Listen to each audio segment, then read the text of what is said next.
요한계시록 15번째 시간입니다. 오늘 말씀은 요한계시록 12장 1절부터 17절입니다.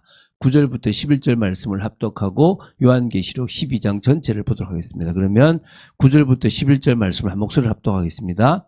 큰 용이 내쫓기니 옛뱀 곧 마귀라고도 하고 사단이라고도 하며 온 천하를 꿰는 자라. 그가 땅으로 내쫓기니 그의 사자들도 그와 함께 내쫓기니라.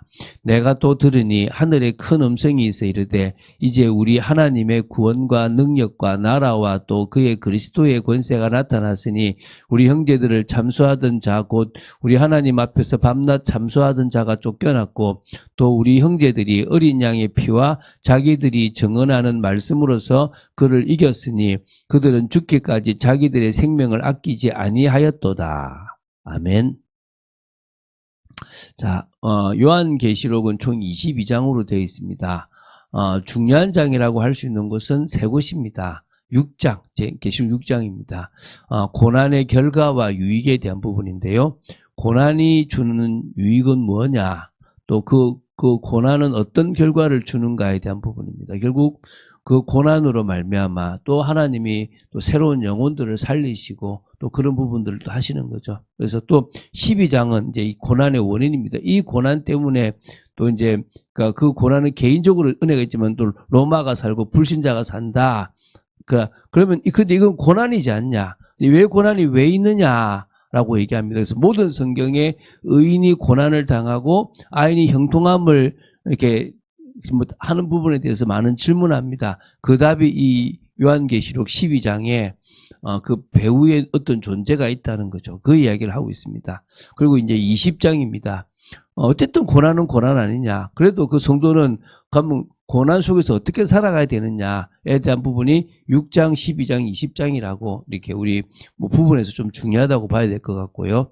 지금 계속 우리가 6장부터 16장까지 4개의 사이클입니다. 첫 번째가 뭐냐면 4개의 인입니다. 7개의 인입니다. 7개의 인을 쭉 하고 다시 또 돌아와서 또 7개의 나팔입니다. 그러면서 이제 또 돌아와서 이제 7개의 표적에 대한 얘기를 하고 또 돌아와서 이제 7개의 대접을 하는데요. 그럼 지금 이제 7개의 이제 뭐냐면 표적에 대한 이야기를 시작하려고 이 12장부터 15장까지 이제 보려고 합니다. 그 중에 오늘 12장을 보는데요. 이 계시록 12장은 세 부분으로 볼 수 있습니다. 첫 번째가 1절부터 6절이고요. 그 다음에 7절부터 12절이고 세 번째가 13절부터 17절입니다. 1절부터 6절은요. 용과 아이의 싸움이 나옵니다. 용하고 아이가 이렇게 싸우는 부분에 대한 것들이 좀 더 상세하게 나오고 있고요. 그 다음에 이제 7절부터 12절은 용과 천사장 미가엘과의 싸움이고요. 13절부터 17절은 용과 여자와의 싸움입니다. 이 부분에 대한 이야기들을 오늘 조금 시간이 이렇게 빨리 좀 지나가도록 하겠습니다. 자, 1절에, 그럼 용은 누구냐? 용이 계속 나오거든요. 용이 오늘 9절에 항상 좀 애매한 인물이 나오고 상징이 나오면 그 상징을 그 성경에서 풀어줘요. 9절에 보면 큰 용이 내쫓기니 옛뱀, 곧 마귀라고도 하고 사탄이라고도 하며 온 천하를 꿰는 자라. 그가 땅으로 내쫓기니 그의 사자들도 그와 함께 내쫓기니라. 이게 뭡니까? 사단에 대한 이야기죠. 그죠? 이제 사단이라고 보고요. 이 사단이 싸움을 걸었는데 사단과 싸움을 했던 세 이렇게 부류가 나오죠. 첫 번째가 이제 사단과 아이와의 싸움입니다. 자, 1절에 보면요. 하늘에 큰 이적이 보이니 해를 옷 입은 한 여자가 있는데 그 발 아래에는 달이 있고 그 머리는 12별의 관을 썼더라. 그 여자가 아이를 베어 해산하게 되매 아파서 애를 쓰며 부러지더라. 하늘에 또 다른 이적이 보이니 보라 큰 붉은 용이 있어 머리가 7이요 뿔이 10이라. 이게 항상 마귀를 상징하는 겁니다. 머리가 7이고 우리로 말하면 처녀귀신 이런 것처럼 여기도 머리가 7이고 뿔이 10이면은 이제 어떤 흑암의 색을 말합니다. 그 여러 머리에 7 왕관이 있는데 그 꼬리가 하늘의 별 3분의 1을 끌어다가 땅에 던지더라.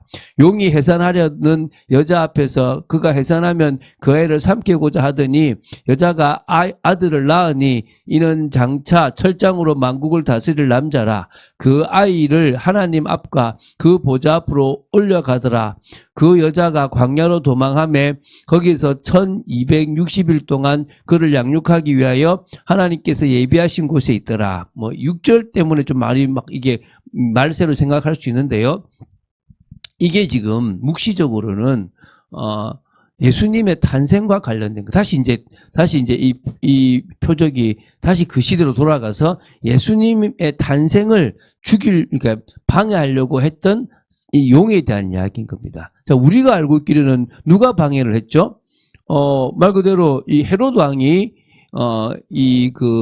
동방 박사들이 이야기할 때 경배하겠다 하면서 죽이려고 하고 두 살 아래 죽이잖아요. 근데 결국은 못하고 애굽으로 갔다가 오지 않습니까? 그렇죠? 근데 그 이야기를 지금 어떻게 합니까? 영적인 관점에서 보고 있는 거예요. 그러니까 다시 말하면 육신적으로 보고 역사적으로 볼 때는 헤로드 왕이라는 사람이 예수를 죽이려고 했다라고 보지만 사실 그 배후에 사단이 그를 죽이려고 했는데 죽일 수가 없었다. 이렇게 보는 거죠. 결국은 그게 이제 털끝 하나 못 건드린다라고 보시면 됩니다. 이제 7절부터 12절은 사단과 미가엘 천사와의 싸움입니다. 하늘에 전쟁이 있으니 미가엘과 그의 사자들이 용과 더불어 싸울새 용과 그의 사자들도 싸우나 이기지 못하여 다시 하늘에서 그들이 있을 곳을 얻지 못한지라. 큰 용이 내쫓기니 옛뱀 곧 마귀라고도 하고 사단이라고도 하며 온 천하를 꿰는 자라. 그가 땅으로 내쫓기니 그의 사자들도 그와 함께 내쫓기니라. 내가 또 들으니 하늘에 큰 음성이 있어 이르되 이제 우리 하나님의 구원과 능력과 나라와 또 그의 그리스도의 권세가 나타났으니 우리 형제들을 잠수하던 자 곧 우리 하나님 앞에서 밤낮 잠수하던 자가 쫓겨났고 또 우리 형제들이 어린 양의 피와 자기들이 정언하는 말씀으로서 그를 이겼으니 그들은 죽기까지 자기들의 생명을 아끼지 아니하였도다. 그러므로 하늘과 그 가운데 거하는 자들은 즐거워하라. 그러나 땅과 바다는 화 있을진저 이는 마귀가 자기의 때가 얼마 남지 않은 줄을 알므로 크게 분내어 너희에게 내려갔음이라 하더라. 그러니까 결국 교회를 망치라고 내려가는데 그 전에 미가엘 천사와의 싸움에서도 깨진 거예요. 하나님과 대등한 존재가 아니라 하나님 앞에 교만한 마음을 품었을 땐 내쫓겼고요. 그 지금 땅으로 쫓겨날 정도로 힘없는, 하나님 앞에는 힘없는 존재입니다. 우리한테는 되게 세 보여도요. 아무런 힘도 없는 존재입니다. 그리고 이제 세 번째, 이게 뭐냐면 이제 13절부터 17절, 이제 이 여자와의 싸움입니다. 이 부분을 좀 보겠습니다. 자, 13절입니다. 용이 자기가 땅으로 내쫓긴 것을 보고 남자를 낳은 여자를 박해하는지라.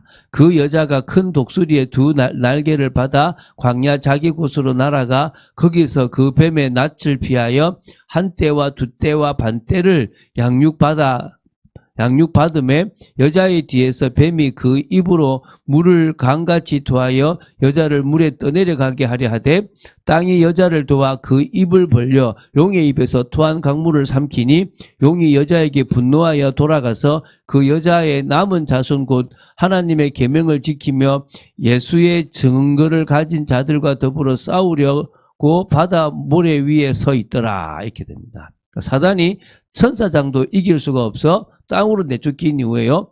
싸운 존재가 바로 남자를 낳은 여자입니다. 그래서 남자를 낳은 여자가 누구냐? 이걸 이해하려고 그러면요. 이 이사야 66장 7절 8절을 좀 봐야 돼요.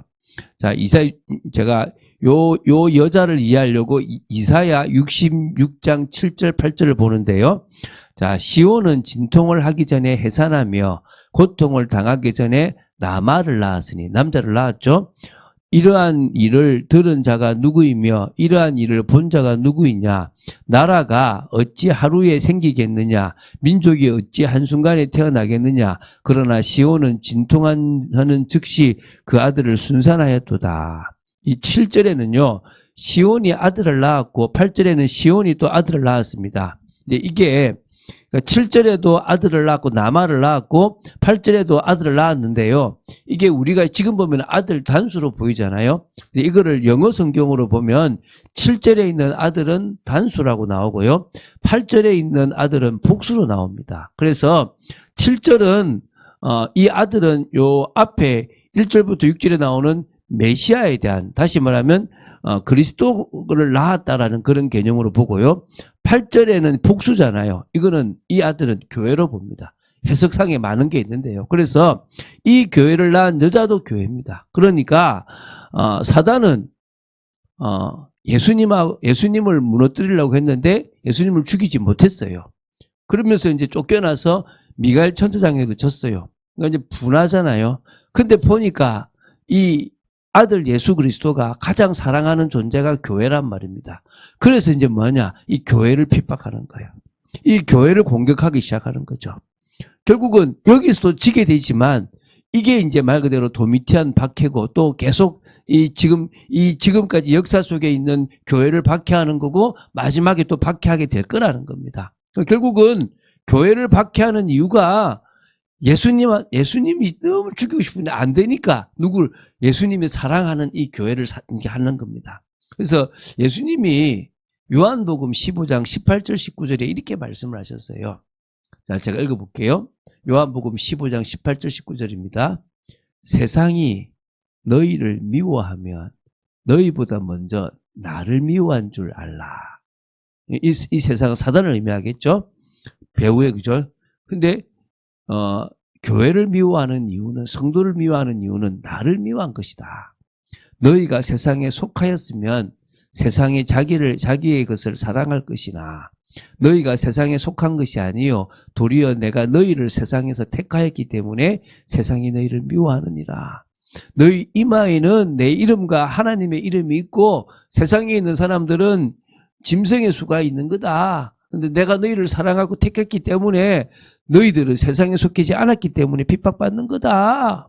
우리는 머리이신 예수 그리스도를 이렇게 중심으로 몸을 이루는 교회입니다. 그게 우리의 모습이죠.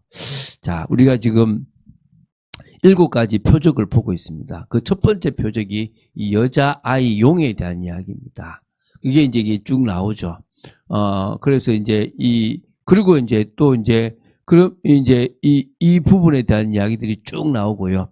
그리고 이 12장, 다음에 13장부터 또 두 번째 표적, 바다에서 나오는 짐승, 또 땅에서 나오는 짐승, 이렇게 표적들이 계속 쭉 나오게 됩니다. 이거는 다음 주에 할 거고요. 첫 번째 표적은 뭘 보란 말입니까?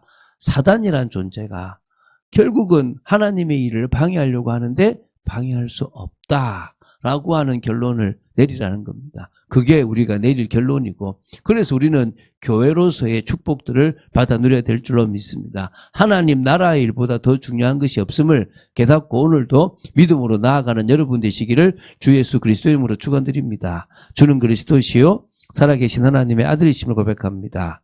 저희들이 새벽에 또 조금 정신없는 시간에 또 말씀을 나눌 수 있도록 지켜주심을 감사합니다. 이 요한계시록을 좀 더 깊이 풀 수 있으면 좋겠지만 아버지, 우리가 참 두렵고 떨립니다. 어떻게 푸는 것이 맞을지 사실 두렵고 떨리지만 가장 보수적인 입장에서 이 요한계시록을 볼 수 있도록 지켜주심을 감사하고, 또 이걸 통하여 사단이 어떻게 방해를 했고 또 어떻게 역사했고 또 지금은 어떻게 지금 하고 계신지를 또 우리 예수 그리스도께서 어떻게 하고 계신지를 보게 하심을 감사합니다. 저희들이 더더욱 이 속에서 사단의 방해를 이기고 더더욱 승리하는 믿음의 사람으로 서게 하여 주시고 인도받도록 지켜주시옵소서. 주 예수 그리스도 이름으로 기도드립니다. 아멘.